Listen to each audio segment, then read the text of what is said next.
Bab 821. Cermin Dao. Sampah macam apa itu cermin Dao? Mendengar ini, anjing itu tidak dapat menahan diri. Ia mengangkat kepalanya dan menyalak, "Enyahlah sekarang juga. Jika kau mengganggu kakakku saat ia sedang mencari uang untuk makanan cepat saji, kau akan menyesal. Sungguh arogan. Sepertinya kau menolak bantuan saat ditawarkan." Zhao Qi mencibir, wajahnya menjadi gelap. "Aku mencoba menghemat sumber daya dan menyelesaikan ini dengan damai, tetapi karena kau begitu kurang ajar, jangan salahkan kami untuk apa yang akan terjadi selanjutnya. Bahkan jika itu menghabiskan sumber daya kami akan memastikan kau binasa." Namun, saat dia selesai bicara, Lu Benwei melemparkan pandangan sinis kepadanya. Mengganggu. Dengan gerakan santai pergelangan tangannya, dia melemparkan inti iblis yang telah dimainkannya ke arah Bahtera Roh. Hah. Puff, hahaha. Zhao Qi tertawa mengejek. Melemparkan inti iblis ke arah kita. Orang ini pasti menyadari bahwa kita tidak tersentuh di dalam Bahtera Roh dan hanya mengamuk. Tepat sekali. Melempar inti iblis seperti anak nakal dalam perkelahian di taman bermain, apakah mereka benar-benar berpikir itu akan menggores pertahanan Bahtera kita? Hahaha, ini benar-benar hal terlucu yang pernah kulihat sepanjang hari. Untuk sesaat, kelompok yang mengelilingi Zhao Qi tertawa mengejek, suara mereka dipenuhi ejekan saat mereka melihat inti iblis terbang ke arah mereka. Jadi, mereka tidak melakukan apapun untuk menghentikannya, hanya menatapnya dengan jijik saat benda itu mendekat. Asteris ledakan. Asteris. Sebuah ledakan yang memekakkan telinga mengguncang Bahtera Roh, mengirimkan getaran hebat ke seluruh lambungnya. Detik berikutnya, inti iblis merobek pertahanan Bahtera yang seharusnya tidak bisa ditembus seperti kertas. Sebuah lubang menganga terbuka di sisi Bahtera, dan intinya melesat langsung ke bagian dalam. Adegan itu membekukan seringai di wajah Zhao Qi dan teman-temannya. Mereka berdiri di sana, benar-benar tercengang. Bagaimana ini mungkin?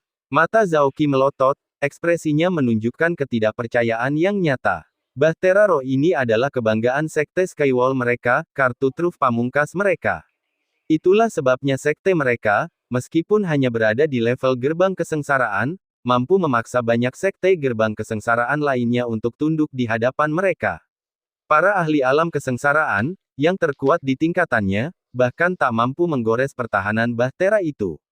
Hanya ahli Asteris Dao Mirror Asteris yang bisa menerobosnya. Namun, seorang pria acak baru saja Asteris menjentikkan inti iblis Asteris dan menghancurkan pertahanan mereka seolah-olah itu bukan apa-apa.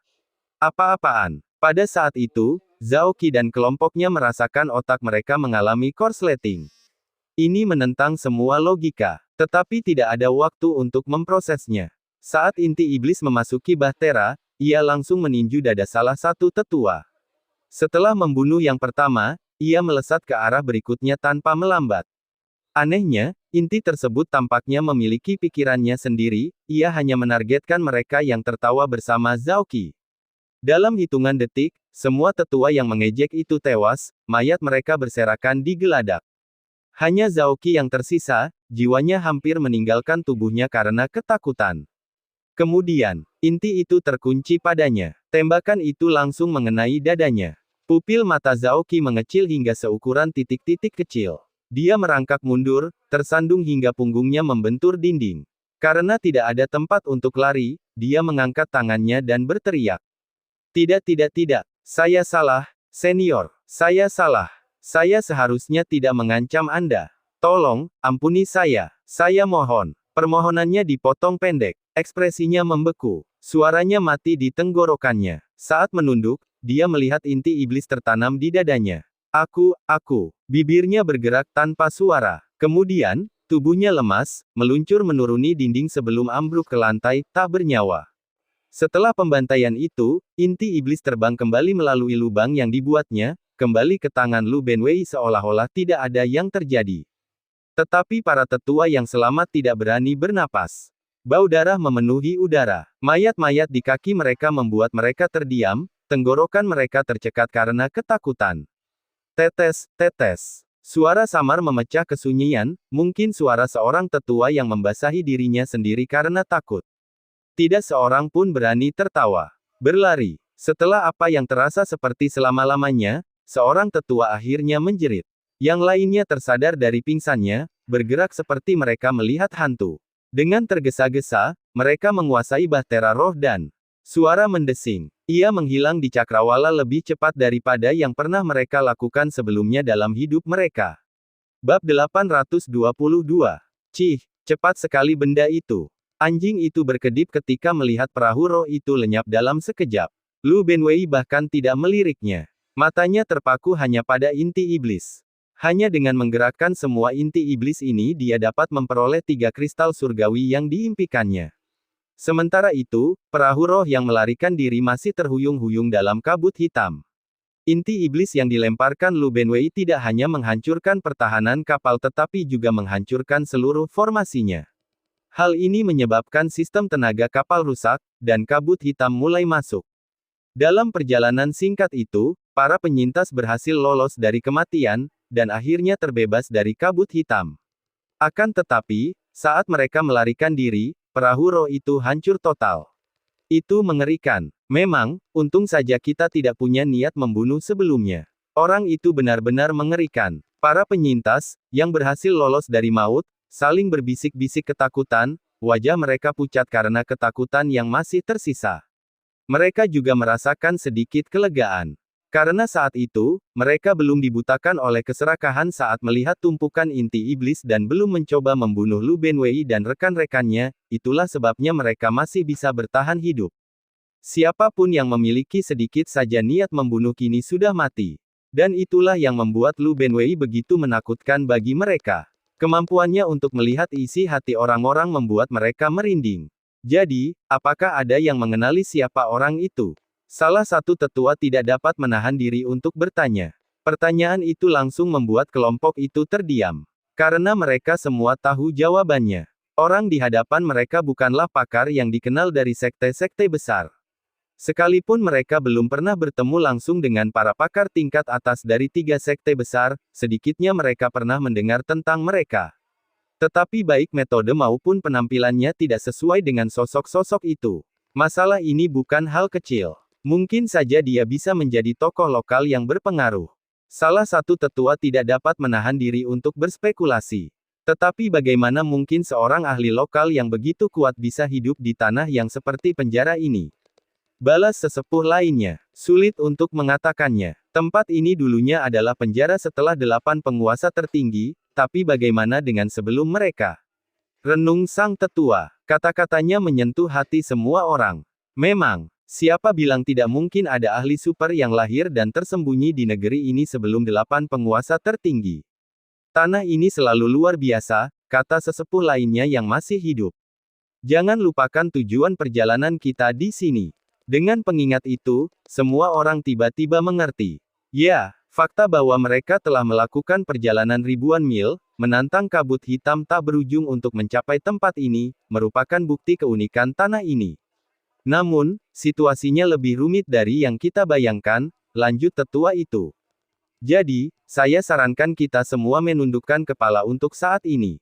Juga, akan lebih baik untuk memberi tahu sekte kita masing-masing agar memperlakukan orang-orang di 9 alam dengan lebih hormat.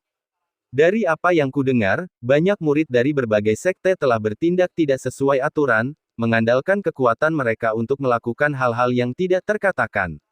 Jangan sampai kita berakhir seperti mereka. Selagi orang tua itu bicara, dia melirik perahu roh yang kini tergeletak hancur di tanah, darah mengalir dari kabinnya.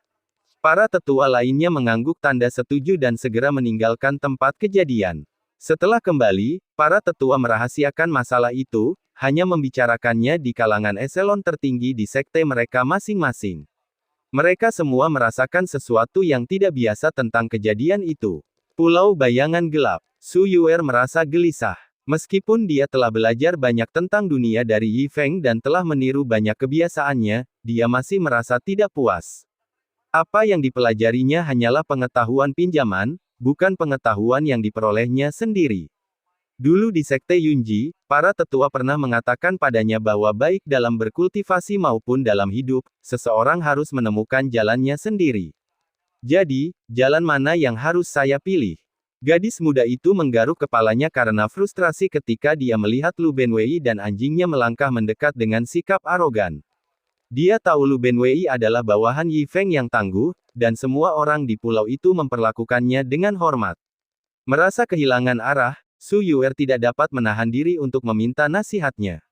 Kakak Lu, kakak Lu, kakak Lu yang tampan. Su Yuer berlari menuju Lu Benwei sambil berteriak. Cara dia memanggilnya, kakak Lu yang tampan, membuat ego Lu Benwei membengkak.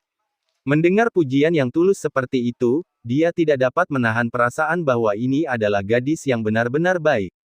Jarang menundukkan badan, Lu Benwei membungkuk, menepuk dadanya, dan berkata dengan nada berani, Yuer kecil, apa yang kamu butuhkan dari saudara Lu? Apapun itu, katakan saja, dan saudara Lu akan mengurusnya. Kakak Lu, aku gelisah karena tidak tahu jalan hidup seperti apa yang harus kutempuh atau aku harus menjadi orang seperti apa. Itulah sebabnya aku datang untuk bertanya kepadamu, kata Su Yuer, wajahnya penuh kekhawatiran. Baiklah, mari kita lihat. Lu Benwei mengusap dagunya dan bertanya, apa yang kamu cari di jalan ini? Sesuatu yang unik, tentu saja. Aku tidak tertarik menjadi yang terkuat atau tercantik. Aku menginginkan sesuatu yang benar-benar berbeda, jawab Su Yuer. Unik. Ya, Lu Benwei menepuk pahanya dan berkata, kalau begitu, kamu harus berusaha menjadi orang paling jahat di dunia. Dengan begitu, semua orang akan takut padamu. Orang paling jahat di dunia. Mata Su Yuer berbinar, seolah dia tiba-tiba menemukan panggilannya. Bab 823. Luar biasa. Maka aku akan menjadi orang paling jahat di dunia. Terinspirasi oleh Lu Benwei, Su Yuer langsung menemukan tujuan hidupnya. Kakak Lu, kamu hebat sekali. Su Yuer berkata dengan gembira, kamu telah banyak membantuku. Bagaimana aku bisa berterima kasih padamu? Terima kasih, ya. Lu Benwei menopang dagunya dengan tangannya, mengamati Su Yuer. Gadis ini adalah orang pertama yang benar-benar disukainya tanpa ada pikiran kotor sedikit pun, jadi dia tidak yakin jenis balasan apa yang diinginkannya. Tepat saat dia hendak mengatakan tidak terjadi apa-apa, kepala Dogi muncul. Sambil melirik sekilas, Dogi berkata ringan, bro, seorang gadis. Ikan kecil ini berusia sekitar 17 atau 18 tahun, jadi dia pasti punya banyak teman baik. Mendengar ini, Lu Benwei menggigil. Ahem, ikan kecil, karena kau bersikeras mengucapkan terima kasih padaku, apakah kau punya teman wanita yang menarik? Seperti, sambil berbicara, Lu Benwei mengangkat tangannya dan memberi isyarat di depan dadanya. Artinya sangat jelas. Teman-teman saya, Su Yuer berkedip, agak bingung. Kakak Lu, apa yang kau inginkan dari teman-temanku? Jangan bertanya hal yang tidak perlu. Kakakku suka menolong orang, terutama wanita, teriak Dogi dari samping. Jadi, memanggil teman-temanmu ke sini tentu saja untuk memberi mereka kesempatan. Oh, Su Yuer mengangguk tanda mengerti. Sambil menggigit taring kecilnya, dia mengangkat tinjunya dan berkata, Kakak Lu, jangan khawatir. Aku akan memanggil semua teman baikku, semuanya. Jika mereka tidak datang, aku akan menipu mereka agar datang. Bagus, anak yang baik sekali. Lu Benwei menyeringai, tak kuasa menahan diri untuk menepuk kepala Su Yuer. Ikan kecil, aku sudah memutuskan kau adalah adik perempuanku sekarang. Ingat, jika kau punya masalah, datang saja padaku. Aku akan mengurusnya. Baiklah, terima kasih, kakak. Aku akan kembali sekarang, dan saat aku kembali, aku akan membawa teman-temanku. Dengan itu, Su Yuer mengambil obor dan berjalan keluar dari kabut hitam. Sekte Yunji. Ketika Su Yuer kembali, seluruh jajaran atas sekte itu menghela napas lega. Dengan adanya pergolakan besar dalam kabut hitam itu, mereka khawatir sesuatu mungkin telah terjadi padanya. Bagi mereka, kepulangan Su Yuer dengan selamat adalah satu-satunya yang terpenting. Ikan kecil, kau sudah lama pergi. Kau tidak bertemu dengan setan berbahaya, kan? Guanling, pemimpin sekte, tidak dapat menahan diri untuk bertanya dengan khawatir. Bahaya apa? Puff. Su Yuer mencibir, kalaupun aku bertemu dengan benda-benda rongsokan itu, lalu kenapa? Dia melirik ke kursi di dekatnya dan berbaring setengah berbaring, sambil berkata dengan malas. Perkataan Su Yuer membuat semua orang di ruangan itu tercengang, saling bertukar pandang. Sejak kapan gadis ini menjadi begitu sombong?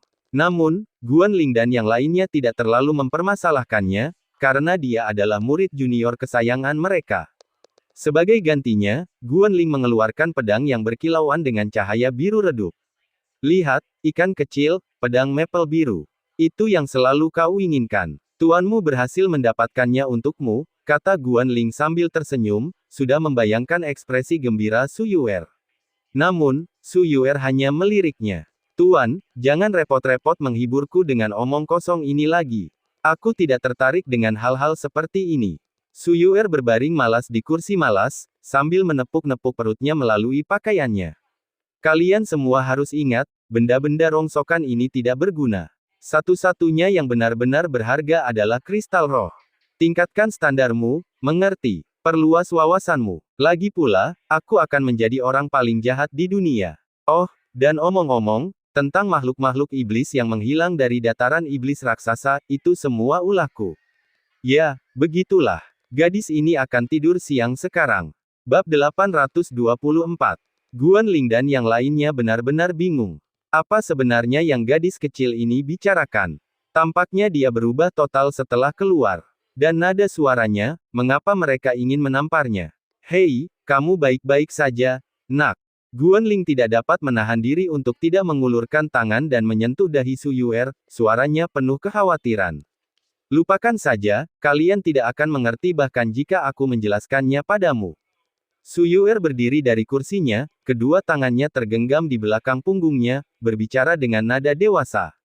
Lagi pula, pengalamanmu di dunia persilatan masih kurang. Saat kau mencapai levelku, kau akan mendapatkannya. Guanling dan yang lainnya bertukar pandang dengan bingung. Gadis kecil ini mengatakan mereka kurang berpengalaman dalam dunia persilatan. Sungguh lelucon. Baiklah, saya masih ada urusan, jadi kalian semua bisa melanjutkan. Tanpa berkata apa-apa lagi, Su Yuer berjalan keluar, kedua tangannya masih di belakang punggungnya, tampak serius bagaikan orang tua. Guanling dan yang lainnya menyeka keringat di alis mereka. Mereka menganggap bahwa anak itu mengalami sindrom sekolah menengah. Lagi pula, semua orang tahu bahwa Su Yuer bukanlah orang yang paling dewasa. Setelah kembali, Su Yuer menyebarkan undangan kemana-mana, memanggil semua teman baiknya untuk berkumpul.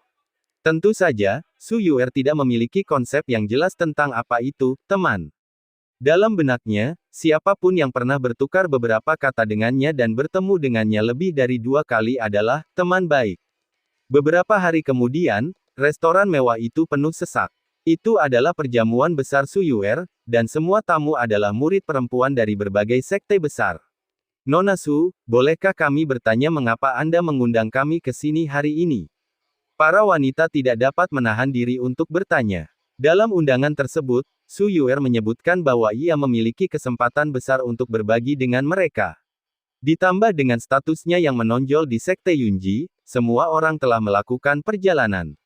Sekarang mereka sudah ada di sini, tentu saja mereka penasaran dengan kesempatan besar apa ini. Su Yuer tersenyum cerah pada kelompok itu. Semua teman baik yang diundangnya sangat cantik. Dia bertanya-tanya mana yang akan dipilih, Kakak Lou. Idealnya, dia akan mengambil semuanya. Dengan pemikiran itu, Su Yuer langsung ke pokok permasalahan. Hari ini, aku mengundang semua teman baikku ke sini untuk memberimu kesempatan besar. Aku berencana agar kalian semua pergi dan melayani kakakku Lou. Sementara itu, di luar restoran, Guanling dan yang lainnya membelai jenggot mereka dengan puas. Ah, murid kecil kita mungkin baru saja kembali dari perjalanan pelatihannya dengan bertingkah agak aneh, tetapi dia akhirnya tumbuh dewasa. Dia mulai melakukan hal-hal yang seharusnya dia lakukan, kata Guanling sambil tersenyum. Memang, penting bagi para murid dari sekte yang berbeda untuk membangun hubungan yang baik. Sebelumnya, Yuer begitu naif dan polos, itu mengkhawatirkan. Namun sekarang, dia berteman dan bahkan menyelenggarakan jamuan makan untuk para murid perempuan dari sekte lain. Sosialisasi semacam ini baik untuknya, sesepuh lainnya menimpali, tampak senang. Tepat sekali, Yuer harus tumbuh dewasa dan menjalani jalannya sendiri pada akhirnya. Dia tidak bisa terus-terusan berada di bawah perlindungan sekte. Ini pertanda baik, pertanda yang sangat baik. Penatua lainnya mengangguk setuju, wajahnya berseri-seri karena kegembiraan. Namun, kegembiraan mereka berumur pendek. Tepat saat mereka sedang menikmati kebanggaan mereka, para murid perempuan itu menyerbu keluar restoran, wajah mereka dingin karena marah. Su Yuer, sebelumnya kau tampak seperti orang baik, tetapi sekarang kau telah melakukan tindakan yang sangat hina. Apakah kau mengundang kami ke sini hanya untuk mempermalukan kami? Tepat sekali. Kita akan mengingat ini. Ketika kita kembali ke sekte kita, kita akan melaporkannya kepada atasan kita dan menuntut penjelasan dari sekte Yunji. Apa sebenarnya arti dari ini? Ayo pergi. Dalam sekejap, para murid perempuan itu mendidih karena amarah. Kalau bukan karena status Su Yuer dan takut memicu perang antar sekte, mereka pasti akan dengan senang hati membunuhnya saat itu juga. Bagaimanapun, para wanita ini adalah talenta papan atas dari sekte masing-masing, masing-masing dengan harga diri dan kesombongan mereka sendiri. Mendengar Su Yuer menyarankan agar mereka semua pergi dan melayani seorang pria sungguh menghina. Lebih parahnya lagi, nada bicara Su Yuer membuatnya terdengar seolah-olah merekalah yang diuntungkan dari pengaturan ini, yang mana hanya menambah bahan bakar ke dalam api. Saat segerombolan wanita itu menyerbu keluar restoran, Guan Ling dan yang lainnya tercengang. Bukankah ini seharusnya menjadi pertemuan yang ramah? Apa yang salah? Tidak dapat menahan diri, Guan Ling melangkah maju untuk bertanya. Para hadirin, apa sebenarnya yang terjadi di sini? Tanyanya langsung. Salam, pemimpin sekte Guan. Para wanita itu pertama-tama membungkuk sopan, lalu berbicara dengan dingin. Pemimpin sekte Guan, kau seharusnya lebih memperhatikan muridmu. Dia memanggil kita jauh-jauh ke sini hanya untuk memberitahu kita bahwa dia punya saudara yang ingin kita semua melayaninya. Katakan pada kami, pemimpin sekte Guan, apakah muridmu sengaja mencoba mempermalukan kita? Apakah menurutmu kami, para pengikut perempuan sekte kami, begitu tidak berharga hingga kami semua mau melayani satu orang laki-laki? Bagaimanapun, kami akan melaporkan masalah ini kepada atasan kami saat kami kembali. Kami berharap sekte Yunji dapat memberikan penjelasan yang tepat. Dengan itu, sekelompok wanita itu pergi dengan marah. Keberanian mereka dalam berbicara terus terang berawal dari fakta bahwa Su Yuer telah mengundang murid-murid terbaik dari setiap sekte, masing-masing merupakan aset berharga dari sekte mereka masing-masing. Meskipun ekspresi Guan Ling menjadi gelap mendengar kata-kata mereka, dia tidak berani membalas. Guan Ling dan yang lainnya berdiri terpaku di tempat, benar-benar tertegun. Seorang saudara, melayani dia, apa sebenarnya yang terjadi? Apapun itu, satu hal yang pasti, Su Yuer baru saja berhasil menyinggung setiap murid perempuan itu. Bab 825. Apa yang salah dengan orang-orang ini? Mengapa mereka menolak kesempatan seperti itu? Su Yuer menggaruk kepalanya, menyaksikan sekelompok orang itu pergi dengan marah, jelas tidak mengerti mengapa mereka marah. Namun, tidak semua orang sudah pergi. Masih ada seorang gadis yang tersisa di ruangan itu. Namanya Bai Mei. Berbeda dengan murid-murid perempuan lain yang sudah datang sebelumnya, dia tidak menunjukkan aura arogan. Pakaiannya juga jauh lebih sederhana, tetapi wajahnya yang halus dan cantik sangat menawan, dengan daya tarik alami yang tampak alami daripada dipaksakan. Faktanya, murid perempuan ini berbeda dari yang lain dalam banyak hal, setidaknya dalam hal status dan latar belakang. Sementara yang lainnya merupakan talenta-talenta terbaik di sekte mereka masing-masing, dia hanya murid biasa dari sekte roh terbang. Perkenalannya dengan Su Yuer hanya terjadi secara kebetulan. Dia tidak pernah menyangka Su Yuer akan mengundangnya, yang membuatnya merasa tersanjung sekaligus terharu. Tanpa dia sadari, Su Yuer mengundangnya hanya karena mereka telah bertemu beberapa kali dan karena dia menganggapnya cantik. Nona Su, kalau aku bilang aku bersedia, bisakah kau menyetujui satu syarat? Tanyanya hati-hati sambil mendongak. Oh, kau bersedia, seru Su Yuer dengan gembira. Asalkan kau bersedia, aku akan menyetujui syarat apapun. Aku ingin bergabung dengan sekte Yunji. Apakah itu mungkin? Bai Mei bertanya dengan takut-takut, kepalanya sedikit menunduk. Hah? Bukankah kamu dari sekte roh terbang? Su Yuer bertanya dengan bingung. Saya, Bai Mei menundukkan kepalanya dan mulai menceritakan kisahnya secara rinci. Ternyata ketika sekte roh terbang mengikuti masa dari domain surgawi ke-9 alam, dia telah menarik perhatian Wen Chengyu, murid utama sekte Feng Yun, yang ingin menjadikannya selir. Dulu di alam surgawi, reputasi Wen Chengyu sudah terkenal. Dia telah mengambil banyak selir, tetapi tidak ada satu pun yang berakhir baik, sebagian besar karena teknik kultivasi yang dia praktikkan. Tentu saja, Bai Mei menolak untuk tunduk padanya. Namun, dia tidak pernah menyangka bahwa Wen Chengyu akan menggunakan sektenya untuk menekannya. Meskipun keduanya dianggap sebagai sekte Jie, perbedaan di antara mereka sangat besar. Sekte yang memiliki kultivator alam Jie tingkat tinggi disebut sekte Jie. Sekte yang memiliki seorang kultivator alam Jie tingkat ke-7 adalah satu hal, tetapi seorang kultivator alam Jie tingkat ke-9 berada di level yang sama sekali berbeda. Terlebih lagi, sekte seperti sekte Tianbi, yang memiliki kapal roh, bahkan lebih tangguh. Patriark sekte roh terbang hanya seorang ahli alam Jie tingkat ke-7, sementara sekte Feng Yun memiliki seorang kultivator alam Jie tingkat ke-9 dan sedikitnya 2 kapal roh.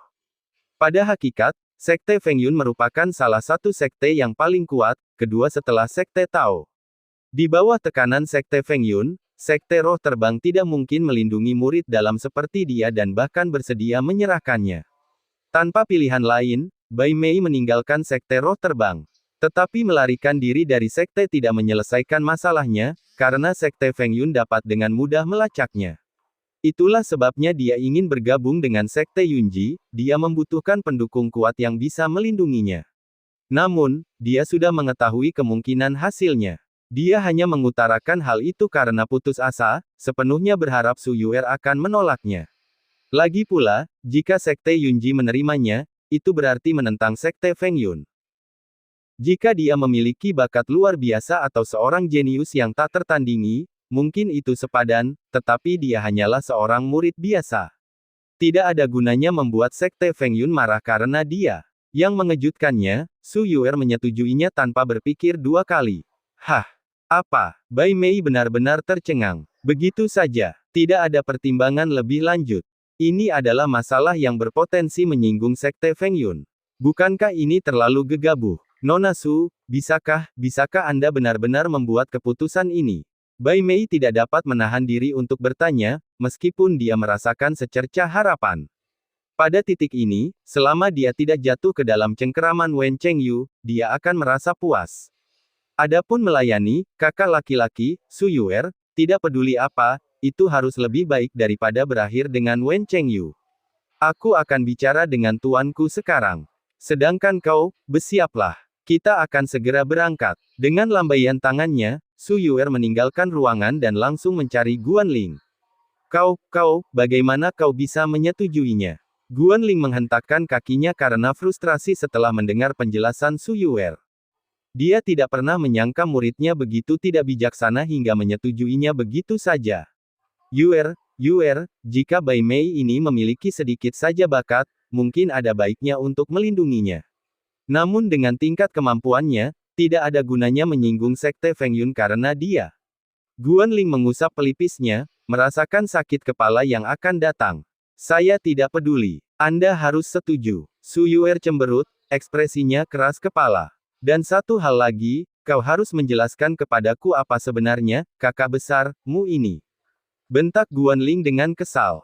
Kau tidak hanya membawa Bai Mei ini, tetapi kau juga mengumpulkan murid perempuan dari sekte lain untuk melayaninya. Apa yang terjadi? Dia adalah saudara Lou yang baik hati. Dia telah membimbingku di jalanku, dan dia sangat kuat, kata Su Yuer sambil memiringkan kepalanya. Pokoknya, jangan khawatir. Setuju saja, murid kesayanganmu tidak akan melakukan apapun untuk menyakitimu. Ah, apa yang harus kulakukan padamu? Guanling mendesah dalam-dalam, gemetar karena frustrasi. Namun, para tetua lainnya tertawa dan mencoba menenangkannya. Lupakan saja.